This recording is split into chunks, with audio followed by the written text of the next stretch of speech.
Talk. And today, my guest is Robert Zabbia from the Zabbia Agency of Allstate. Welcome to the show, Robert. Hey, thanks, Joe. I love this technology. Thanks a lot for sharing it with me. Anytime, anytime. So today's show is about insurance and what the insurance industry will look like or during this pandemic, after the pandemic, after there's some sort of a cure for this COVID-19.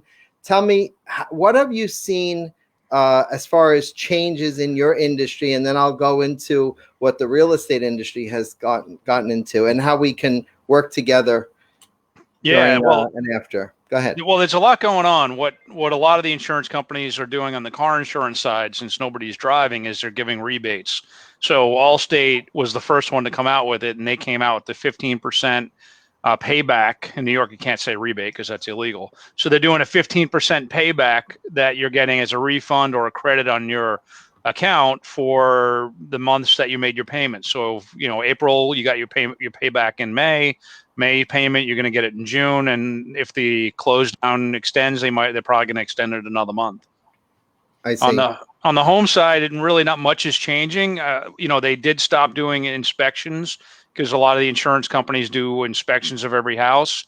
They are going to more virtual inspections, so you probably in the future you're not going to have every house isn't going to have somebody come out. They're using technology now with Google Earth and things like that to check on the things that they're worried about. The insurance companies are worried about liability, so trip and fall hazards. So if you have a broken up sidewalk, if you're buying a house or selling a house, that's one of the things the insurance companies are going to look at. They're going to look at trees overhanging the house because in the storms they go through the roof and cause damage.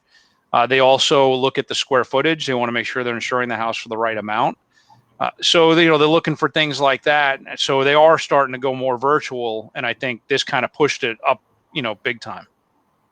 Interesting. And what do you foresee, like for us realtors working in the field, with there's been talk about much liability of showing houses, even during the governor's order, and what is real estate going to look like with the insurance industry after we're allowed to show houses? Well, what do you think that's going to look as like? and that's why you took out the policy earlier, is the trend has been for lawyers to go after the individual realtors for things that happen at an open house or at a showing. So if somebody fell down the stairs, we had somebody who slipped on ice walking up the walkway and they sued the realtor. The homeowner is ultimately responsible, but they bring in everybody. These lawyers, will sue everybody. So, if you stay up late at night, you like me and watching TV because you can't sleep, and every other commercial is, oh, you deserve just compensation. I could just picture the commercials. Did you go to an open house and did you get COVID-19? You deserve just compensation. So, and I confirmed it with the insurance companies. There is an exclusion for virus for a business being shut down so you can't get paid for that. But if somebody sues you because they said, well, they got sick because you brought them to a house that people were sick, or they got sick because you brought sick people into their house, the cost of defense will be covered, by the general liability program that we set up through LIBOR. And your company, I was just going to say, your company has been ahead of the curve because this was before the pandemic. I bought a policy through Allstate, through the Zabbia agency, because he offered it through LIBOR. Robert is one of our biggest sponsors in LIBOR. And weren't you the #1 affiliate for the year? Yeah, I was affiliate of the year last year. Yep.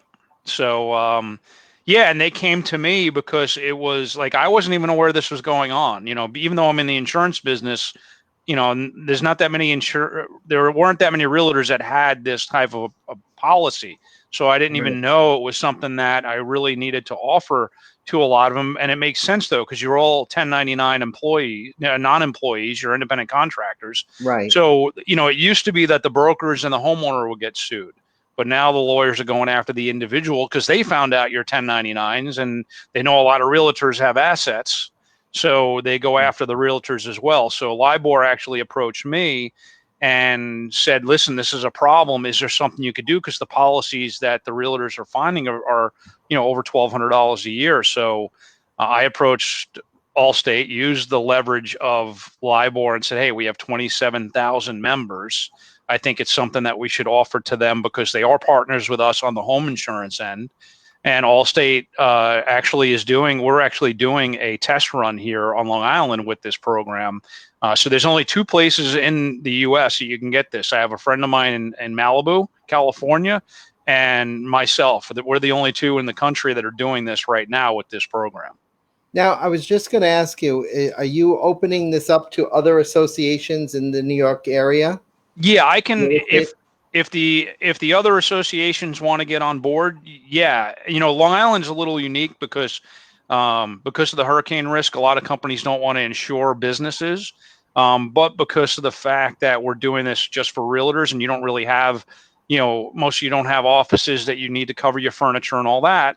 So Right. we can offer this liability only package. Whereas outside of the area, we would do it as a full blown, and that's why it costs so much more money to offer a full-blown business owner's package that would cover your loss of rents. It would cover, your furniture. So those things aren't really available here on Long Island for the $350, $500 a year that we offered for.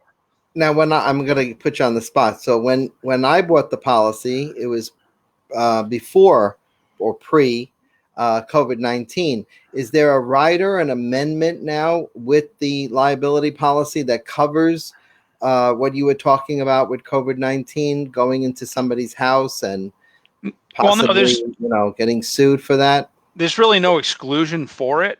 So the policy that you have covers your liability if you're sued.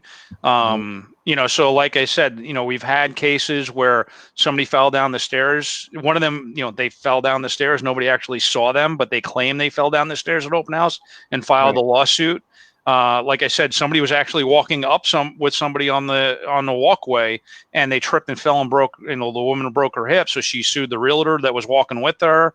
She sued the broker that was on the sign for the listing, and she sued the homeowner.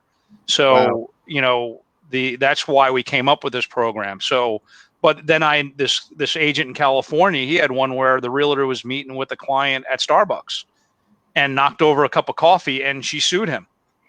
So, that's gotta love the cup of coffee. Yeah. So it covers all of these things. A couple of other examples are there was a $5,000 Louis Vuitton pocketbook that was stolen at an open house. So that was filed through the liability policy that the realtor owned. Things like that. Anything damaged, there was damage to property. One of the what ifs, I haven't seen the actual claim, but somebody in Allstate said that it was something that they were aware of, that a dog, not the homeowner's dog, but another dog came on the property during the open house and bit a kid. Wow. And the realtor, even though the dog had nothing to do with the realtor, they still brought the realtor into the lawsuit. Now, the realtor didn't have to pay anything out because they had nothing to do with the dog biting the kid, except for the fact that they were there during the open house. But the cost of defense, $400, $500, $600 an hour to get the attorney to show up on their behalf just to say, no, we had nothing to do with this. That's what's really good about the policy as well. So we've been talking, about procedures and what life is going to be like showing a house. And I brought my trusted mask right here, and I put them over here like this. And I got my gloves, and I have, I'm all set to go. And I have a bottle of Purell, right? Is this enough to go into a house with, or do I need something else like a shower cap or booties? No, I think am I okay with that? You think that, when I'm allowed to show houses, I can't show them now, but if I go into an empty house to take a virtual showing and I'm all covered here, is this enough? And is this enough so that somebody is not going to turn around and try to, make me liable for something like that? Well, I think what you need to do is whatever the guidelines are when we open up for business, they'll put guidelines in place. So like, for instance, here at my agency, we're essential. So I'm using what all the retail establishments are doing. So what I did is I purchased the sneeze shields, the plexiglass shields for my front office staff. Everybody, actually, I have my office managers bringing in the masks, and I'm mailing you one of these, by the way. I'm going to mail you a bunch of these for you to use.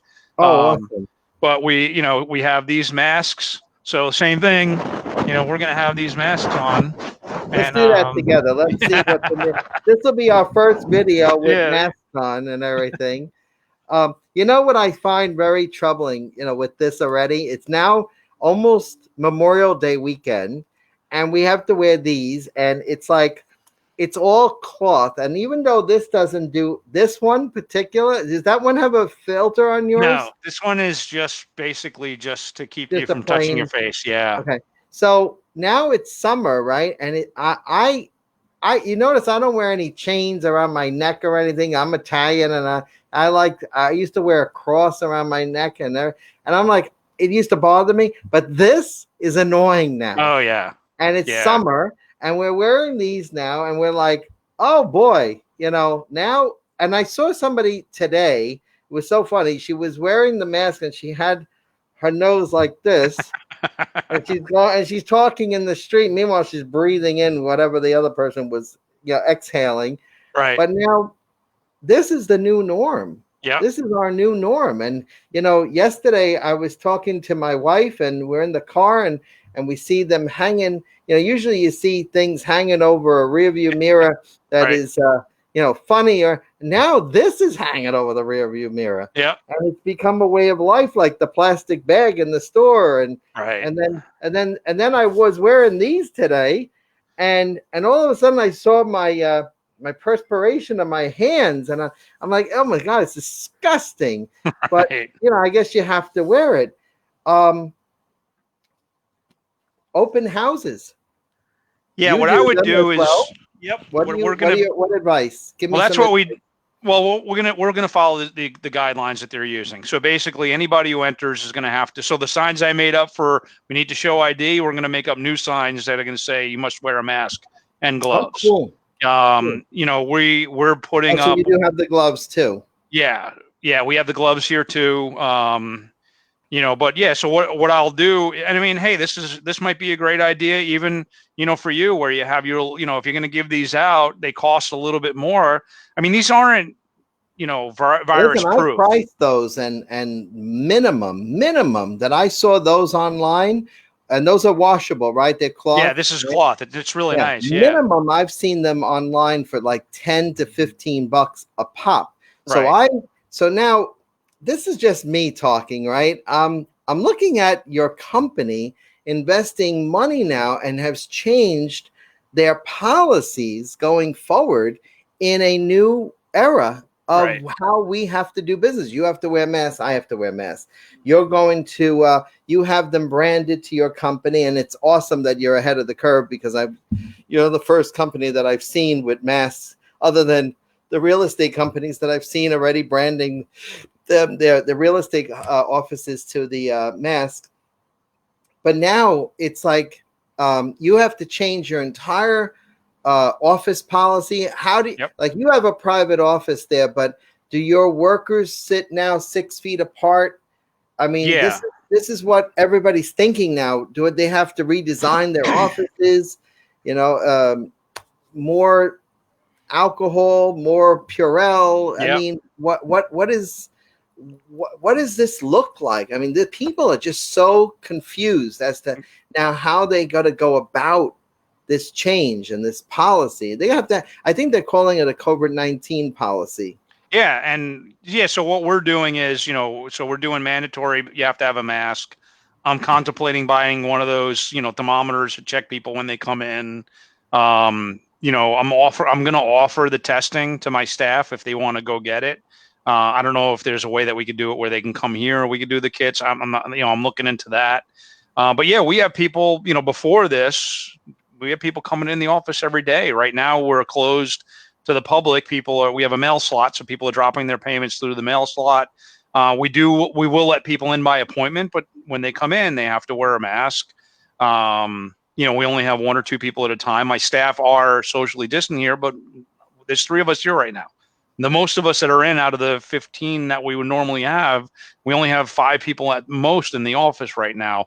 When we do go back, we're probably going to have slowly come back, and half will work from home and the other half will be in the office. So, we're slowly going to come back. We're not going to jump into it right away, but those are the guidelines that the government is giving us. So if you follow those, are you going to be totally safe from a lawsuit? No, but you get the liability to protect you from the cost of the lawsuit, and you take the Right. precautions to make sure that you're not going to get in trouble easily. Because the one thing insurance never covers is fines.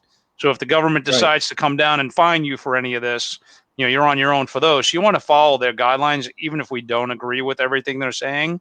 You still want to follow the guidelines to keep yourself from a liability hazard. Because I totally get these businesses that are just saying, forget about it, I'm opening anyway because I got to stay in business. The problem is that if anybody gets sick there, that's an automatic liability hazard because the business was told by the government to shut down.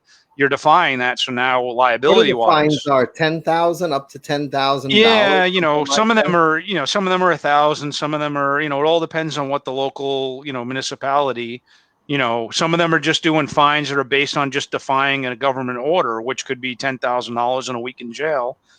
Some of them are giving tickets out for, $500. So it all depends on what they want to charge you for. The thing is, will it hold up in court if you end up going? Who knows? Like, look at that woman who opened her salon, In in Texas, I Texas, think. and they let Yeah. her, but she did spend time in jail for a couple of Yeah. days.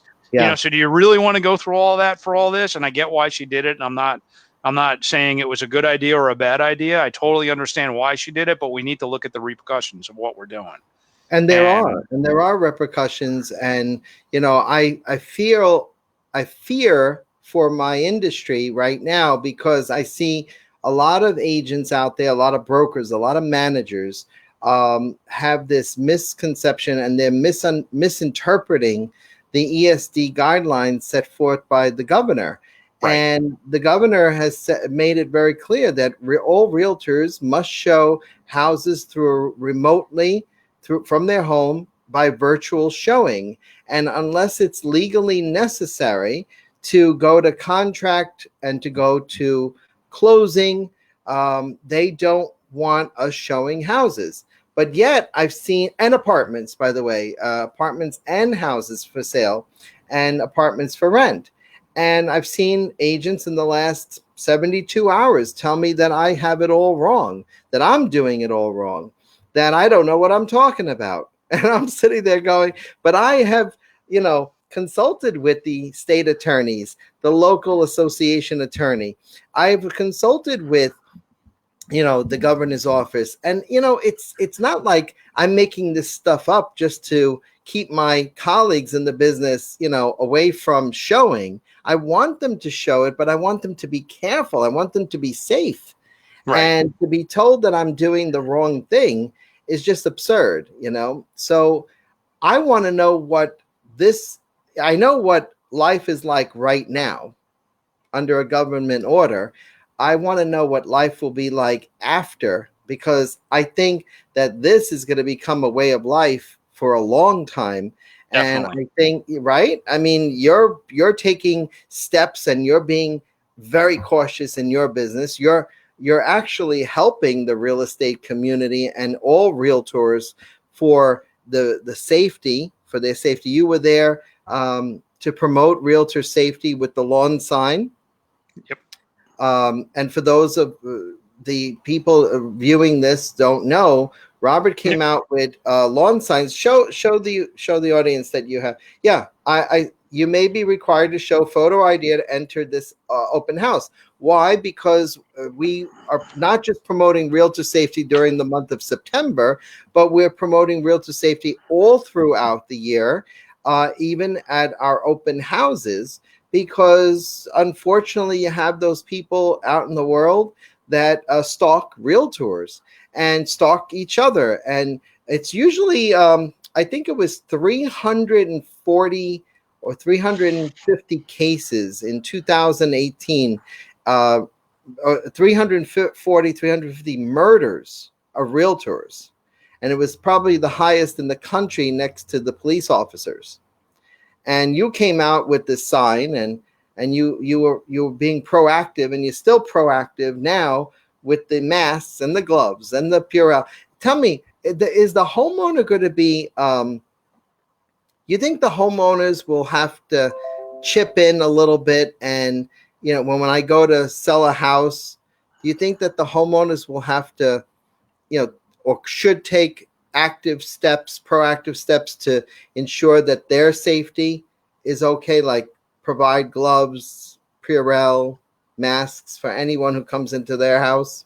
Well, I mean, I would definitely, as a homeowner, I would definitely want to make sure that I had all those precautions in place, and have masks ready for people. And, again, they don't have to be the whole mask thing, it's really more of a thing because I've been watching a lot of different things. It's more to keep you from touching your face and putting your fingers in your mouth and stuff like that than it is to actually breathe in the virus. It's not, Right. these aren't, I mean, if you look at it, only the frontline people are wearing the really, heavy duty ones to protect themselves from the virus because they're so exposed to it.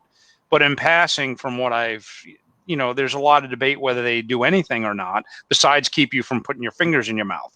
Right. So, I think it's just something that it makes everybody feel safer. It does prevent it. It's just like somebody made a good point. You still get shot in the head if you're wearing a bulletproof vest. So does it make sense not to wear the bulletproof vest? Well, obviously not, So I think it's something that is a good idea for people to do. And if I was a homeowner, if my realtor wasn't offering that, yeah. If I was a realtor, I would use it as my little edge over everybody else and say, hey, listen, this is what we're going to do. We're going to have a safe open house. We're going to take these precautions. We're going to check everybody's identity. We're going to have a sign out front that says that they need to have a mask and they need to wash their hands. We're going to have Purell at the front door. We're going to do all these little things to make sure that people are safe. So, when my homeowner in Elmont asked me to wear booties to come in, and I had to provide booties for everybody who came into the open house.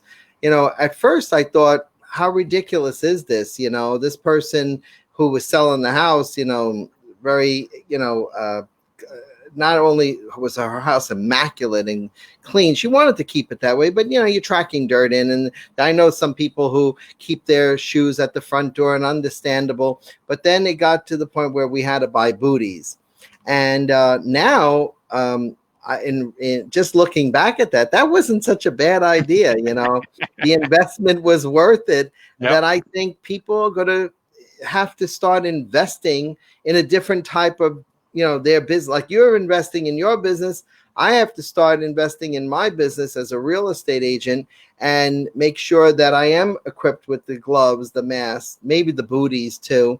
Right. Anything else that perhaps we should be doing? Maybe, do you think virtual open houses is a better way of showing houses for the public, just to avoid that kind of impact or all those crowds going? I think it's a good idea because I think what it'll do, because I mean, this is where I see that, you talked about where do you see the real estate market going? Where I see is, there's three different types of people out there right now. There are people that live out here on the island that are just like, that's it, I'm out. I'm going to the Carolinas, I'm going to Florida, whatever it is. Some of them are going because they don't want their kids not to go to school, and they want their kids back in school. And a lot of these states are opening, whereas we don't know what we're going to have. Some of them are people that are at retirement point, and they're like, you know what, I can't deal with this anymore. I'm out of here.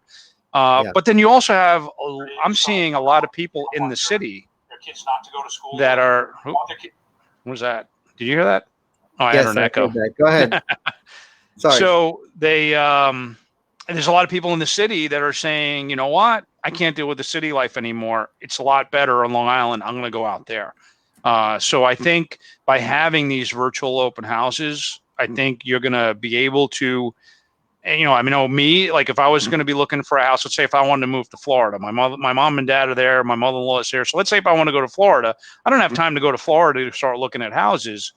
But so if I could do a virtual open house, see the house I like and say, okay, these are the three I'll actually want to see in person. I just think it opens more opportunity for people. I don't think anybody would decide, yeah, I'm buying that house off of the virtual open house, but I just think it it reduces the traffic coming in, because I think a lot of people can get an idea if they like the house and knock it off the list, or, add it to the list. So I think it is a good idea. I mean, What about for a rental? the If same I had, thing.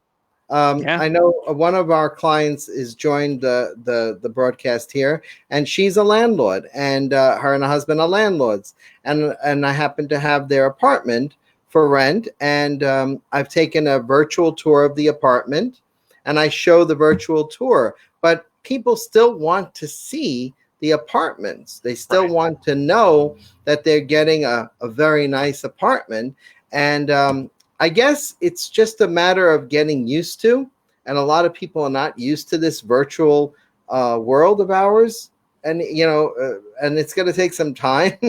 Yep. Yeah, just like the mask in the summertime, just like the gloves, just like the booties.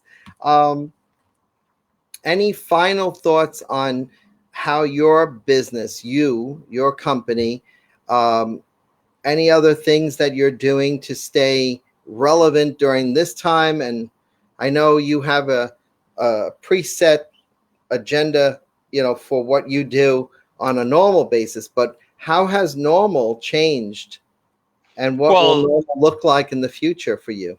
a lot of my time was always spent at the LIBOR events, shaking hands and, Mm, saying hello to all the realtors. now So it's the yeah, elbows. exactly. So, I'm spending more time, in the agency working with my team, spending more time doing these kind of things where I'm doing Zoom calls with realtors. I'm reaching out to the brokers, and we're doing a pandemic safety instead of an open house safety program. Right. So those are the kind of things that we're kind of doing, is try and stay, relevant, and just stay in front of, our partners, because, we have a great partnership with realtors and mortgage people, because, we all are in the same goal, which is to get people into a house. And, my goal is to protect it after they're in the house. So, we want to keep those partnerships going, and whatever we can do to help, that's what we're trying to do. So And, recap: you have a liability for an agent, yep. right? You have liability policies. Do you have liability policies for homeowners as landlords? Yes, we can cover the landlord policy. What I recommend real quick for a landlord is put the house under an LLC, because it gives you an extra layer of liability, and then, have the liability package on the landlord policy. So yes, we cover Right. that. And And then the liability for a homeowners, seller. yep, the homeowners Temporary themselves. liability. Nope, it covers. They're under their regular homeowner policy. It Okay. covers them. I do recommend that everybody have an umbrella policy. It gives you an extra $1 million worth of coverage on top of the home insurance. So that's what we recommend for homeowners, is, have the home and auto and umbrella package. So this way you get the complete liability through that. The landlord, same thing. And then the realtors, make sure you have your E&O set up, and get yourself protected with a liability policy. I think we covered the trifecta. We had the landlord, the tenants, the buyers, the sellers. I think we're all covered on insurance, and I really want to thank you for providing some insight into what life is going to be like during and after this pandemic. And this was good stuff for a homeowner as well as a realtor. Yeah, no, I think it's really good information that, I've been watching your coffee talks. I think it's great. And, these are the kind of things we all need to do to stay in front of people and stay relevant. Right. Well, I want to thank you again for being on Coffee Talk special segments. And for those of you who are out there who normally see this program on a Friday, right after the regular Coffee Talk, this is going to be a live show from now on with our special guests. My first guest live is Robert Zabbia from the Allstate Agency. And Robert, just give your number real quick so people can find you. Hi, it's 516-799-6900. Terrific. Thank you, everybody, for tuning in. This is Joe Sonona with Sonona Speak Seminars. And if you definitely want to use one of those liability policies, if you're a realtor, please call Robert Zabbia right now and insure it. So this way, when we all become those more of a essential realtors out there working in the field, we don't have to worry about the liability that we carry after this pandemic lifts, or this pandemic order lifts, rather. Yep. Have a good day, everybody, and we'll talk real soon. Thanks again, Joe. You got it. All right, bye.